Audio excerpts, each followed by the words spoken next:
ಸ್ನೇಹಿತರೆ, ಮೀಡಿಯಾ ಮಾಸ್ಟರ್ಸ್ಗೆ ಸ್ವಾಗತ, ಸುಸ್ವಾಗತ. ಗೆಳೆಯರೆ, ಅವಳು ಜಗದೇಕ ಸುಂದರಿ. ಅವತ್ತಿನ ಕಾಲದಲ್ಲಿ ಜಗತ್ತಿನ ಅತಿ ದೊಡ್ಡ ಸಾಮ್ರಾಜ್ಯಗಳ ಪೈಕಿ ಒಂದರ ಅಧಿನಾಯಕಿಯಾಗಿದ್ದವಳು. ಅವಳ ಸೌಂದರ್ಯಕ್ಕೆ ಮನಸೋಲದವರೇ ಇಲ್ಲ. ಇವತ್ತಿಗೂ ಕೂಡ ಅವಳ ಹೆಸರು ಕೇಳಿದ್ರೆ ಅದೆಷ್ಟೋ ಮನಸ್ಸುಗಳಲ್ಲಿ ಒಂದು ಸುಮಧುರ ಭಾವ ಶುರುವಾಗುತ್ತೆ. ಕೈ ತಪ್ಪಿ ಹೋಗಿದ್ದ ತನ್ನ ಸಾಮ್ರಾಜ್ಯವನ್ನ ಮತ್ತೆ ವಶಪಡಿಸ್ಕೊಳ್ಳೋದಿಕ್ಕೆ, ಅದನ್ನ ತನ್ನ ಬಳಿಯೇ ಉಳಿಸ್ಕೊಳ್ಳೋದಿಕ್ಕೆ ತನ್ನ ಅಪರಿಮಿತ ಸೌಂದರ್ಯವನ್ನ ಬಳಸಿಕೊಂಡವಳಾಕೆ. ಅವಳಿಗೆ ಅಂದ ಇತ್ತು, ಬುದ್ಧಿ ಇತ್ತು, ತಂತ್ರ ಕುತಂತ್ರಗಳೂ ಗೊತ್ತಿದ್ವು.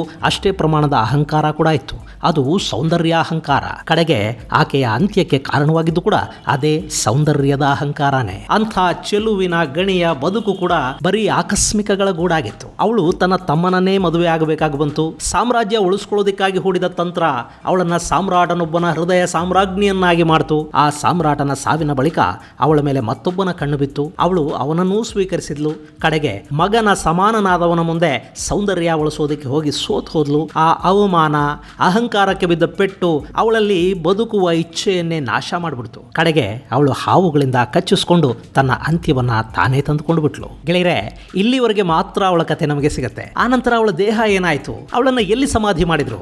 ಇಬ್ಬಿಬ್ಬರು ಸಾಮ್ರಾಟರ ಮನಗೆದ್ದ ಮಹಾಸೌಂದರ್ಯವತಿ ಸಾಮ್ರಾಜ್ಞಿಗೆ ಒಂದು ಸಮಾಧಿ ಇಲ್ಲದೆ ಇರೋದಕ್ಕೆ ಸಾಧ್ಯನಾ? ಹಾಗಾದ್ರೆ ಅದು ಎಲ್ಲಿದೆ ಅನ್ನೋ ಕುತೂಹಲಕಾರಿ ಮಾಹಿತಿಯನ್ನ ನಾವಿಲ್ಲಿ ನೋಡೋಣ.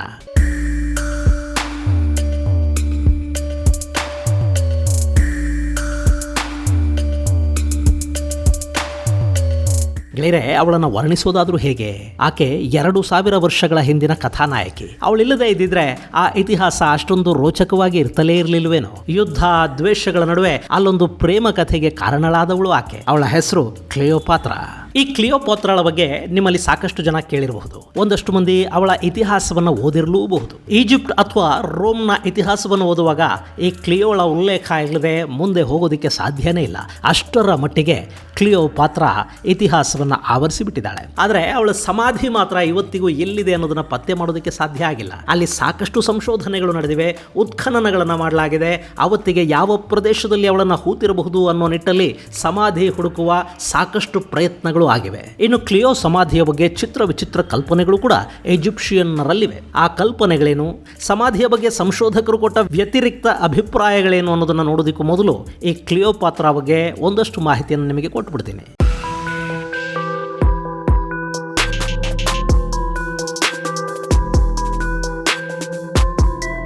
ನಮ್ಮ ಕಥಾನಾಯಕಿ 7ನೇ ಕ್ಲಿಯೋಪಾತ್ರಾಳನ್ನ ಕಪ್ಪು ಸುಂದರಿ ಅಂತ ಕೂಡ ಕರೆಯಲಾಗುತ್ತೆ. ಯಾಕೆಂದರೆ ಅವಳು ಈಜಿಪ್ಟ್ನವಳು. ಹೀಗಾಗಿ ಆಕೆ ಯುರೋಪಿಯನ್ನರಷ್ಟು ರೋಮನ್ನರಷ್ಟು ಬೆಳ್ಳಗಿರಲಿಲ್ಲ ಅನ್ನೋ ವಾದ ಇದೆ. ಆದರೆ ಆಕೆಯ ಮನೆತನವನ್ನು ನೋಡಿದರೆ ಅವಳು ಇವ್ರು ಹೇಳುವಷ್ಟು ಕಪ್ಪು ಸುಂದರಿ ಆಗಿರೋದಕ್ಕೆ ಸಾಧ್ಯನೇ ಇಲ್ಲ. ಆಕೆ ರೋಮನ್ನರ ಹಾಗೆ ಕಾಣಿಸ್ತಾ ಇದ್ಲು. ಯಾಕೆಂದರೆ ಆಕೆಯ ಮೂಲ ಈಜಿಪ್ಟ್ ಅಲ್ಲ, ಅವರು ಮೂಲತಃ ಫೆರೋಗಳಲ್ಲ. ಬದಲಾಗಿ ಈ ಕ್ಲಿಯೋ ಟಾಲೆಮಿ ವಂಶಕ್ಕೆ ಸೇರಿದವಳು. ಅದು ಅಲೆಕ್ಸಾಂಡರನ ಕಾಲದ ವಂಶ. ಅಲೆಕ್ಸಾಂಡರ್ ದ ಗ್ರೇಟ್ ಅಂತ ಕರೆಸಿಕೊಂಡ ಗ್ರೀಕ್ ವೀರ ಇದ್ನಲ್ಲ, ಅವನ ದಂಡಯಾತ್ರೆಯ ಸಮಯದಲ್ಲಿ ಅವನ ಜೊತೆಗೆ ಸಾಕಷ್ಟು ಸೇನಾಧಿಕಾರಿಗಳು ಬಂದಿದ್ರು. ಅವನು ಒಂದೊಂದು ಪ್ರದೇಶವನ್ನು ಗೆಲ್ತಾ ಹೋದಂತೆಲ್ಲ ಅವನ ಸೇನಾಧಿಕಾರಿಗಳನ್ನ ಅಲ್ಲಲ್ಲಿ ನೇಮಕ ಮಾಡಿ ಅವುಗಳ ಆಳ್ವಿಕೆಯನ್ನ ನೋಡಿಕೊಳ್ಳೋದಕ್ಕೆ ಹೇಳಿ ಮುಂದೆ ಹೋಗ್ತಾ ಇದ್ದ. ಇಂಥ ಸೇನಾಧಿಕಾರಿಗಳೇ ಮುಂದೆ ತಮ್ಮದೇ ಆದ ವಂಶಾವಳಿಗಳನ್ನು ಪ್ರಾರಂಭ ಮಾಡಿದ್ರು. ಭಾರತದ ಪಕ್ಕದಲ್ಲಿ ಕೂಡ ಪರ್ಷಿಯಾನ ಒಳಗೊಂಡಂತೆ ಸೆಲ್ಯೂಸೈಡ್ ಸಾಮ್ರಾಜ್ಯ ತಲೆ ಎತ್ತಿ ನಿಂತುಕೊಳ್ತು. ಅದರ ಸಂಸ್ಥಾಪಕ ಸೆಲ್ಯೂಕಸ್ ನಿಕೇಟರ್ನ ಮಗಳನ್ನ ಚಂದ್ರಗುಪ್ತ ಮೌರ್ಯನಿಗೆ ಕೊಟ್ಟು ಮದುವೆ ಮಾಡಲಾಗಿತ್ತು ಅನ್ನೋದು ನಿಮಗೆ ಗೊತ್ತಿದೆ ಅಲ್ವೇ? ಹಾಗೆ ಅಲೆಕ್ಸಾಂಡರ್ ಗೆದ್ದ ಸಾಕಷ್ಟು ಜಾಗಗಳಲ್ಲಿ ಇಂಥ ಸಾಕಷ್ಟು ಹೊಸ ವಂಶಾಡಳಿತಗಳು ಹುಟ್ಟುಕೊಂಡವು. ಹಾಗೆ ಈಜಿಪ್ಟ್ನಲ್ಲಿ ಶುರುವಾದ ವಂಶವೇ ಈ ಟಾಲೆಮಿ ವಂಶ.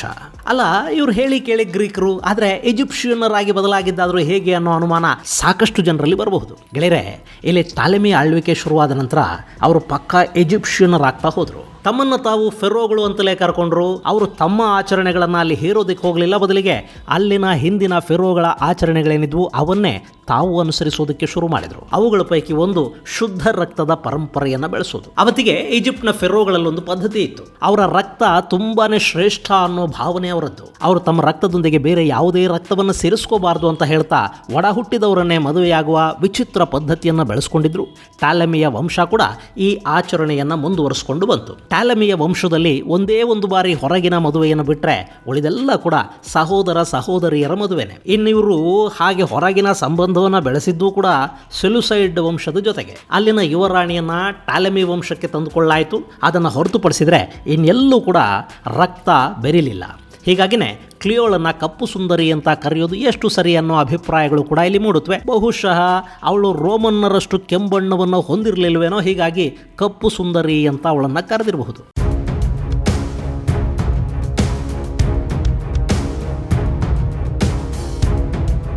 ಇನ್ನು ಈ ಕ್ಲಿಯೋಪಾತ್ರ ಕೂಡ ತನಗಿಂತ ವಯಸ್ಸಲ್ಲಿ ತುಂಬಾನೇ ಚಿಕ್ಕವನಾಗಿದ್ದ ತಮ್ಮನನ್ನ ಮದುವೆ ಆಗಬೇಕಾಗಿ ಬಂತು. ಅಲ್ಲಿ ಕ್ಲಿಯೋ 13ನೇ ಟಾಲೆಮಿಯನ್ನ ಮದುವೆ ಆಗ್ತಾಳೆ. ಅವನ ಸಾವಿನ ನಂತರ ಆಕೆ ತನ್ನ ಮತ್ತೊಬ್ಬ ತಮ್ಮ 14ನೇ ಟಾಲೆಮಿಯನ್ನ ಮದುವೆ ಆಗ್ತಾಳೆ. ಹೀಗಿರುವಾಗಲೇ ಆಕೆಯ ಸಾಮ್ರಾಜ್ಯದಲ್ಲಿ ಅಧಿಕಾರಕ್ಕಾಗಿ ಕಲಹ ಶುರುವಾಯಿತು. ಅವಳು 14ನೇ ಟಾಲೆಮಿಯ ಜೊತೆ ಸಂಘರ್ಷಕ್ಕೆ ನಿಂತಳು. ಅದೇ ಸಮಯಕ್ಕೆ ರೋಮ್ನ ಅರಸ ಜೂಲಿಯಸ್ ಸೀಸರ್ ಈಜಿಪ್ಟ್ ಮೇಲೆ ದಾಳಿ ಮಾಡಿದ. ಇಲ್ಲಿ ಈಜಿಪ್ಟ್ನ ಸೇನೆ ರೋಮ್ನ ಸೇನೆಯ ಮುಂದೆ ಸೋಲನ್ನು ಅನುಭವಿಸಿತು. ಈಜಿಪ್ಟ್ ಸಾಮ್ರಾಜ್ಯ ಸೀಸರ್ನ ವಶ ಆಯಿತು. ಆ ಸಂದರ್ಭದಲ್ಲಿ ಕ್ಲಿಯೋಪಾತ್ರ ಸೀಸರ್ನನ್ನ ಭೇಟಿ ಆಗ್ತಾಳೆ. ಅವನು ಅತಿ ದೊಡ್ಡ ಸೌಂದರ್ಯ ಆರಾಧಕ. ಈ ಕ್ಲಿಯೋ ಸೌಂದರ್ಯವನ್ನು ಕಂಡು ಹುಚ್ಚನಾದ ಸೀಸರ್ ಅವಳಿಗಾಗಿ ಏನು ಮಾಡೋದಕ್ಕೂ ಸಿದ್ಧನಾದ. ಅದಕ್ಕಾಗಿ ಅವನು ತಾನು ಗೆದ್ದ ಈಜಿಪ್ಟನ್ನೇ ಅವಳಿಗೆ ಬಿಟ್ಟು ಕೊಡಬೇಕಾಗಿ ಬಂತು. ಕ್ಲಿಯೋಳ ಸೌಂದರ್ಯದ ಮುಂದೆ ಸೀಸರ್ಗೆ ಈಜಿಪ್ಟ್ ಅನ್ನೋದು ದೊಡ್ಡದಾಗಿ ಕಾಣಲೇ ಇಲ್ಲ. ಅವನು ಈಜಿಪ್ಟನ್ನು ಬಿಟ್ಟ ಕ್ಲಿಯೋಪಾತ್ರಳನ್ನು ಆಯ್ಕೆ ಮಾಡಿಕೊಂಡ. ಗೆಳೆಯರೆ, ಇಲ್ಲೊಂದು ಸಣ್ಣ ಸೈಕಾಲಜಿ ಕೂಡ ಇದೆ. ಸೀಸರ್ ಒಬ್ಬ ಸಾಮಾನ್ಯ ಯೋಧನಾಗಿದ್ದವನು, ಸೇನಾಪತಿಯಾಗಿದ್ದವನೇ ಹೊರತು ಅವನು ರಾಜವಂಶದಿಂದ ಬಂದವನಲ್ಲ. ಅಂಥವನಿಗೆ ಕ್ಲಿಯೋಪಾತ್ರಳಂಥ ಸಾಮ್ರಾಜ್ಞಿ ಅತಿಲೋಕ ಸುಂದರಿ ಒಲಿತಾಳೆ ಅಂದರೆ ಅದು ಅವನ ಪುರುಷಾಹಂಕಾರವನ್ನು ತಣಿಸುವ ಅಪರೂಪದ ಅವಕಾಶ ಕೂಡ. ತುಂಬ ಬಡತನದಿಂದ ಬಂದು ದೊಡ್ಡ ಸಾಧನೆ ಮಾಡಿ ಕಡೆಗೆ ಶ್ರೀಮಂತ ಸುಂದರಿಯರ ಪಾಶಕ್ಕೆ ಬೀಳೋ ಪುರುಷ ಸಿಂಹಗಳ ಕಥೆಯನ್ನು ನಾವಿವತ್ತಿಗೂ ಕೇಳ್ತಲೇ ಇರ್ತೀವಿ ಅಲ್ವೇ? ಇದು ಕೂಡ ಅದೇ ಮೇಲ್ ಈಗೋ ಕಥೆ. ಇಲ್ಲಿ ಈಜಿಪ್ಟ್ ಮೇಲಿನ ಅಧಿಕಾರನ ಕ್ಲಿಯೋ ಒಲುಮೆಯ ಅಂದರೆ ಸೀಸರ್ ಕ್ಲಿಯೋಳನ್ನು ಆಯ್ಕೆ ಮಾಡಿಕೊಂಡ. ಈಜಿಪ್ಟನ್ನು ಅವಳಿಗೆ ಬಿಟ್ಕೊಟ್ಟ. ಅವರಿಬ್ಬರ ಪ್ರೇಮದ ಗುರುತಾಗಿ ಸಿಸೇರಿಯನ್ ಜನಿಸಿದ. ಆ ಬಳಿಕ ಕೆಲ ವರ್ಷಗಳಲ್ಲಿ ಸೀಸರ್ನನ್ನು ಬ್ರೂಟಸ್ ಕೊಂದು ಹಾಕಿದ. ಆ ನಂತರ ರೋಮ್ ಕೂಡ ಒಡೆದು ಚೂರಾಯಿತು. ಅಲ್ಲಿ ಬ್ರೂಟಸ್ ಬೇರೆಯಾದ, ಸೀಸರ್ನ ನಂಬಿಕೆಯ ಬಂಟ ಮಾರ್ಕ್ ಆಂಟೋನಿ ಬೇರೆ ಆದ. ಹೀಗಿರುವಾಗಲೇ ಆಂಟೋನಿ ಈಜಿಪ್ಟ್ ಮೇಲೆ ದಾಳಿ ಮಾಡ್ತಾನೆ. ಅಲ್ಲಿ ಕ್ಲಿಯೋ ಆಂಟೋನಿಯ ಕಣ್ಣಿಗೆ ಬೀಳ್ತಾಳೆ. ಅವಳನ್ನು ನೋಡಿ ಆಂಟೋನಿ ಕೆರಳ್ತಾನೆ, ಅವಳನ್ನು ಬಯಸ್ತಾನೆ. ಕಡೆಗೆ ಕ್ಲಿಯೋ ತನ್ನ ರಾಜ್ಯವನ್ನು ಉಳಿಸ್ಕೊಳ್ಳೋದಕ್ಕಾಗಿ ಮಾರ್ಕ್ ಆಂಟೋನಿಯನ್ನು ಒಪ್ಕೋಬೇಕಾಗಿ ಬರುತ್ತೆ. ಹೀಗೆ ಅವರಿಬ್ಬರ ಬದುಕು ಚೆನ್ನಾಗಿದೆ ಅನ್ನುವಾಗಲೇ ಸೀಸರ್ನ ದತ್ತು ಮಗ ಆಕ್ಟಾವಿಯನ್ ಆಲಿಯಾಸ್ ಅಗಸ್ಟಸ್ ರೋಮ್ನಲ್ಲಿ ಪ್ರವರ್ಧಮಾನಕ್ಕೆ ಬರ್ತಾನೆ. ಅವನು ಇಡೀ ರೋಮನ್ನು ಒಂದು ಮಾಡೋದಕ್ಕೆ ಮತ್ತೆ ಪ್ರಯತ್ನ ಪಡ್ತಾನೆ. ಕ್ರಿಸ್ತಪೂರ್ವ 30ರಲ್ಲಿ ತನ್ನ ವಿರೋಧಿಗಳ ಮೇಲೆ ಯುದ್ಧ ಸಾರಿದ್ದ ಅಗಸ್ಟಸ್ ಈಜಿಪ್ಟ್ ಮೇಲೆ ಕೂಡ ದಾಳಿ ಮಾಡಿದ. ಅವನನ್ನ ಮಾರ್ಕ್ ಆಂಟನಿ ಹಾಗೂ ಕ್ಲಿಯೋ ಇಬ್ಬರು ಒಟ್ಟೊಟ್ಟಾಗಿ ಎದುರಿಸಿದ್ರಾದರೂ ಅಗಸ್ಟಸ್ನನ್ನ ಗೆಲ್ಲೋದಿಕ್ಕೆ ಅವರಿಗೆ ಸಾಧ್ಯ ಆಗಲಿಲ್ಲ. ಆ ಯುದ್ಧದಲ್ಲಿ ಮಾರ್ಕ್ ಆಂಟನಿ ಸಾವನ್ನಪ್ಪುತ್ತಾನೆ. ಸುದ್ದಿ ತಿಳಿದ ಕ್ಲಿಯೋ ಕುಸಿದು ಹೋಗ್ತಾಳೆ. ಆ ಕ್ಷಣದಲ್ಲಿ ಕೂಡ ಕ್ಲಿಯೋಳ ಅಹಂಕಾರ ಎಷ್ಟಿತ್ತು ಅಂದ್ರೆ ತನ್ನ ಸೌಂದರ್ಯದ ಮುಂದೆ ಈ ಆಗಸ್ಟಸ್ ಎಷ್ಟರವನು ಅನ್ನೋ ಥರದ ಸೌಂದರ್ಯದ ಮದ ಅವಳಿಗೆ. ಹೀಗಾಗಿ ಆಗಸ್ಟಸ್ ಮುಂದೆ ಈ ಹಿಂದೆ ತಾನು ಸೀಸರ್ ಹಾಗೂ ಆಂಟೋನಿಗೆ ಬಳಸಿದ ಅಸ್ತ್ರವನ್ನೇ ಬಳಸುವ ಪ್ರಯತ್ನವನ್ನು ಮಾಡ್ತಾಳಾದರೂ ಅಲ್ಲದು ವರ್ಕೌಟ್ ಆಗಲಿಲ್ಲ. ಆಗಸ್ಟಸ್ನ ತಿರಸ್ಕಾರ ಕ್ಲಿಯೋ ಕುಸಿದು ಹೋಗೋ ಹಾಗೆ ಮಾಡ್ತು. ಅವಳ ಅಹಂಕಾರಕ್ಕಲ್ಲಿ ಪೆಟ್ಟು ಬಿತ್ತು ಅಷ್ಟೇ. ಅವಳು ತನ್ನ ಬದುಕನ್ನು ಸಾಕು ಮಾಡಿಬಿಡೋ ನಿರ್ಧಾರಕ್ಕೆ ಬಂದ್ಲು. ತನ್ನ ಕೊಠಡಿಯಲ್ಲಿ ಸರ್ಪದಿಂದ ಕಚ್ಚಿಸಿಕೊಂಡು ಜೀವ ಬಿಟ್ಲು ಅಂತ ಹೇಳಲಾಗುತ್ತೆ. ಹೀಗೆ ಅವಳು ಸಾವಿಗೀಡಾದಾಗ ಅವಳ ವಯಸ್ಸು ಕೇವಲ 39 ವರ್ಷ.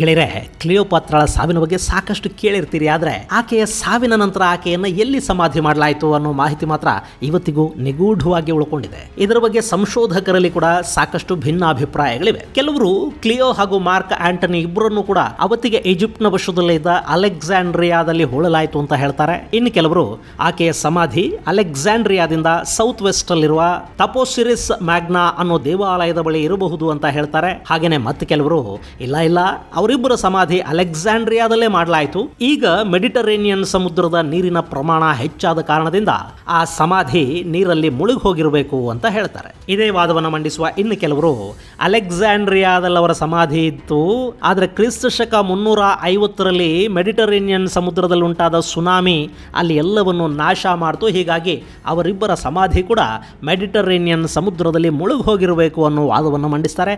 ಆದರೆ ತಪೋರಿಸ್ ಮ್ಯಾಗ್ನಾ ಬಳಿಯ ಒಸಿರಿಸ್ ದೇವಾಲಯದ ಸಮೀಪದಲ್ಲಿ ಒಂದಷ್ಟು ಉತ್ಖನನಗಳನ್ನು ಮಾಡಿದ್ದ ಕ್ಯಾಥ್ಲಿನ್ ಮಾರ್ಟಿನೆಜ್ ಹಾಗೂ ಜಾಹಿ ಹವಾಸ್ ಅನ್ನೋ ಸಂಶೋಧಕರು ಆ ಸ್ಥಳದಲ್ಲಿ 6 ಸಮಾಧಿಗಳನ್ನು ಪತ್ತೆ ಮಾಡಿದ್ರು. ಅದರಲ್ಲಿ ಒಂದಷ್ಟು ಚಿನ್ನದ ನಾಣ್ಯಗಳು, ರಾಣಿ ಬಳಸ್ತಾ ಇದ್ದಂಥ ವಸ್ತುಗಳು ಕೂಡ ಸಿಕ್ಕಿದ್ವು. ಹೀಗಾಗಿ ಅದೇ ಕ್ಲಿಯೋಪಾತ್ರಳ ಸಮಾಧಿ ಇರಬೇಕು ಅಂತ ನಂಬಲಾಯಿತು. ಆದರೆ ಅದು ಕ್ಲಿಯೋಳದ್ದೇ ಸಮಾಧಿ ಅಂತ ಹೇಳೋದಕ್ಕೆ ಇನ್ನೂ ಹೆಚ್ಚಿನ ಮಾಹಿತಿ ಬೇಕಾಗಿದ್ದು, ಅದು ಸಿಗುವವರೆಗೆ ಕ್ಲಿಯೋಪಾತ್ರಳ ಸಮಾಧಿ ಎಲ್ಲಿದೆ ಅನ್ನೋದನ್ನ ಕನ್ಫರ್ಮ್ ಆಗಿ ಹೇಳೋದಕ್ಕೆ ಸಾಧ್ಯ ಆಗ್ತಿಲ್ಲ. ಗೆಳೆಯರೆ, ಕ್ಲಿಯೋ ಬದುಕಿದ್ದಾಗ ತುಂಬಾನೇ ಮೆರೆದಾಡಿದ್ಲು. ಅವಳಿಗೆ ಜೂಲಿಯಸ್ ಸೀಸರ್ ಸಿಕ್ಕಿದ ನಂತರ ಅಂತೂ ಅವಳ ಅಹಂಕಾರ ಮತ್ತಷ್ಟು ಹೆಚ್ಚಾಗಿತ್ತು. ಆ ಅಹಂಕಾರ ಮಾರ್ಕ್ ಆಂಟನಿ ಜೊತೆಗಿದ್ದಾಗಲೂ ಇತ್ತು. ಆದರೆ ಬ್ಯಾಟಲ್ ಆಫ್ ಆಕ್ಟಿಯಂ ನಲ್ಲಿ ಸೋತ ನಂತರ ಆಗಸ್ಟಸ್ ಇವಳ ಸೌಂದರ್ಯ ಅಹಂಕಾರಕ್ಕೆ ಪೆಟ್ಟು ಕೊಟ್ಟಿದ್ದ, ಅವಳ ಅಹಂಕಾರವನ್ನು ಮುರಿದಿದ್ದ, ಅವಳನ್ನು ತುಚ್ಛೀಕರಿಸಿದ್ದ. ಹೀಗಾಗಿ ಆಕೆ ಸಾವಿಗೆ ಶರಣಾಗಬೇಕಾಗಿ ಬಂತು. ಅಲ್ಲಿಗೆ ಈ ಕ್ಲಿಯೋಳ ಅಧ್ಯಾಯ ಕೂಡ ಮುಗಿದು ಹೋದ ಹಾಗಾಯಿತು. ಇನ್ನು ಇಲ್ಲಿ ಸಮಾಧಿಯ ನಿಗೂಢತೆ ಅನ್ನೋದು ಬರೀ ಕ್ಲಿಯೋಳ ವಿಷಯದಲ್ಲಿ ಮಾತ್ರ ಅಲ್ಲ. ಈ ಜಗತ್ತಿನ ಅಪ್ರತಿಮ ಶೂರರು ಅಂತ ಕರೆಸ್ಕೊಂಡ, ಇಡೀ ಜಗತ್ತನ್ನು ಗೆಲ್ಲಬೇಕು ಅಂತ ಹೊರಟ ಅಲೆಕ್ಸಾಂಡರ್ ಹಾಗೂ ಚೆಂಗಿಸ್ ಖಾನ್ ಇಬ್ಬರ ಸಮಾಧಿಗಳು ಕೂಡ ಎಲ್ಲಿವೆ ಅನ್ನೋದನ್ನ ಇವತ್ತಿಗೂ ಹುಡುಕೋದಿಕ್ಕೆ ಸಾಧ್ಯ ಆಗಿಲ್ಲ. ಅಲೆಕ್ಸಾಂಡರ್ ಬಗ್ಗೆ ಯಾವ ಆರ್ಕಿಯಾಲಜಿಕಲ್ ಎವಿಡೆನ್ಸ್ಗಳು ಕೂಡ ಇದುವರೆಗೆ ಸಿಕ್ಕಿಲ್ಲ. ಹೀಗಿರುವಾಗ ಕ್ಲಿಯೋ ಸಮಾಧಿ ಸಿಗದೇ ಇರೋದರಲ್ಲಿ ಅಚ್ಚರಿ ಏನೂ ಇಲ್ಲ. ಇತಿಹಾಸದ ಪುಟಗಳಲ್ಲಿ ಎಲ್ಲ ಮಾಹಿತಿಗಳಿಗೂ ಪುರಾತತ್ವ ಸಾಕ್ಷ್ಯಗಳು ಸಿಗಲೇಬೇಕು ಅಂತ ಬಯಸೋದು ಕೂಡ ತಪ್ಪಾಗುತ್ತೆ. ಇದು ಗೆಳೆಯರೆ, ಜಗದೇಕ ಸುಂದರಿಯೊಬ್ಬಳು ಎಲ್ಲಿ ಮಣ್ಣಾದ್ಲು ಅನ್ನೋದು ಇವತ್ತಿಗೂ ರಹಸ್ಯವಾಗಿರೋದರ ಕುರಿತಾದ ಒಂದಷ್ಟು ಮಾಹಿತಿ. ಮುಂದಿನ ಸಂಚಿಕೆಯಲ್ಲಿ ಮತ್ತಷ್ಟು ವಿಶೇಷಗಳ ಜೊತೆ ಮತ್ತೆ ಭೇಟಿಯಾಗೋಣ. ಅಲ್ಲಿವರೆಗೆ ಜೈ ಹಿಂದ್, ಜೈ ಕರ್ನಾಟಕ.